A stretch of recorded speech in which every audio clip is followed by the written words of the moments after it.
Di tengah kota Jakarta yang hiruk pikuk, dua bangunan menjulang dengan gagah. Gedung DPR dan Istana Negara. Simbol-simbol kekuasaan yang seharusnya menjadi tempat di mana suara rakyat bergema dan nasib bangsa diputuskan. Namun, di balik dinding-dinding megah itu, ada kenyataan yang jarang disadari oleh mereka yang berada di luar. Gedung-gedung ini yang seharusnya menjadi tempat suci bagi demokrasi telah berubah menjadi sarang prostitusi politik. Di dalam gedung DPR, seperti biasa, suasana selalu sibuk. Namun bukan sibuk untuk memperjuangkan hak-hak rakyat, melainkan sibuk dengan transaksi yang jauh lebih kelam. Setiap meja, setiap ruang rapat dipenuhi dengan tawar-menawar. Para anggota dewan yang seharusnya menjadi wakil rakyat kini telah berubah menjadi penjual janji, menjajakan suara mereka kepada siapa saja yang sanggup membayar. Mereka melangkah dengan penuh percaya diri, mengenakan jas mahal dan dasi yang rapih.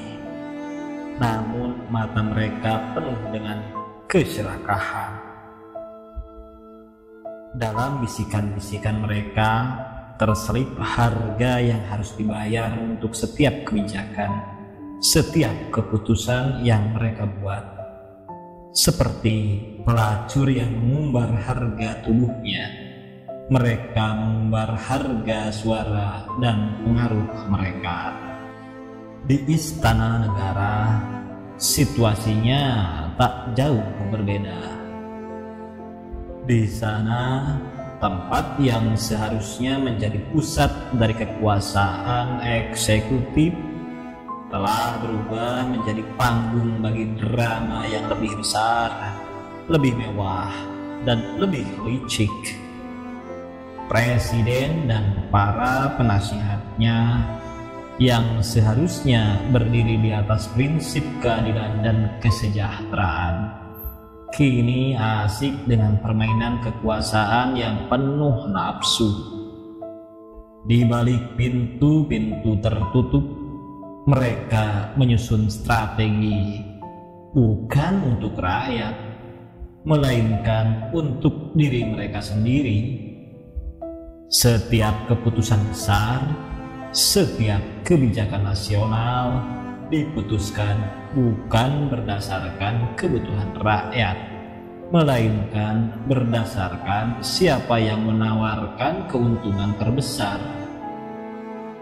Di atas ranjang-ranjang kekuasaan, mereka bersenggama dengan ambisi pribadi, mencumbu janji-janji palsu, dan menikmati setiap detik dari kekuasaan yang memalukan. Para penguasa ini menikmati permainan mereka, seperti para pelacur yang menikmati kenikmatan sementara dari uang yang mereka terima. Namun berbeda dengan pelacur biasa yang menjual tubuhnya, mereka menjual lebih dari itu. Mereka menjual prinsip, integritas, dan masa depan bangsa. Dan seperti pelacur, mereka tahu bahwa apa yang mereka lakukan itu salah. Namun nafsu akan kuasa terlalu kuat untuk dilawan.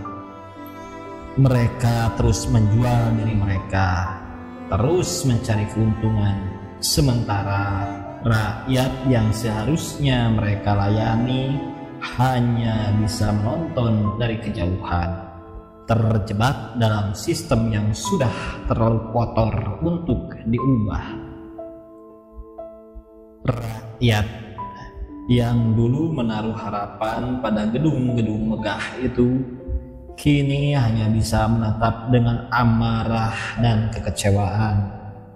Mereka menyaksikan dengan mata kepala sendiri bagaimana demokrasi yang pernah diperjuangkan kini dihancurkan oleh mereka yang seharusnya menjadi penjaganya. Mereka melihat bagaimana gedung-gedung yang seharusnya menjadi benteng keadilan berubah menjadi sarang prostitusi politik, di mana harga segala sesuatu bisa dinegosiasikan, dan di mana yang benar dan yang salah telah kehilangan maknanya. Namun dalam kegelapan ini harapan masih ada. Rakyat mulai sadar bahwa mereka tidak bisa terus menjadi penonton bisu. Mereka mulai berbicara. Mereka mulai bertindak. Mereka tahu bahwa untuk membersihkan sarang itu dibutuhkan kekuatan yang jauh lebih besar dari nafsu yang menguasai para penguasa. Mereka tahu bahwa perubahan tidak akan datang dari dalam gedung-gedung itu, melainkan dari luar, dari mereka yang telah lama teramaikan. Dan suatu hari nanti, rakyat akan kembali merebut apa yang menjadi milik mereka. Mereka akan membersihkan gedung-gedung itu dari kotoran yang telah menumpuk selama 10 tahun. Bahkan bertahun-tahun. Mereka akan mengakhiri prostitusi politik ini dan mengembalikan kehormatan kepada tempat-tempat yang seharusnya menjadi simbol dari demokrasi yang sejati. Dan ketika hari itu tiba, mereka yang pernah menikmati permainan kekuasaan ini akan menemukan diri mereka terbuang, ditinggalkan oleh kekuasaan yang pernah mereka peluk dengan begitu erat. Di hari itu, gedung-gedung itu akan berdiri tegak sekali lagi, namun kali ini dengan kebanggaan yang sejati, dan rakyat akan tahu bahwa mereka telah memenangkan pertarungan yang paling penting dari semuanya. Pertarungan untuk kebenaran, pertarungan untuk keadilan, dan masa depan bangsa.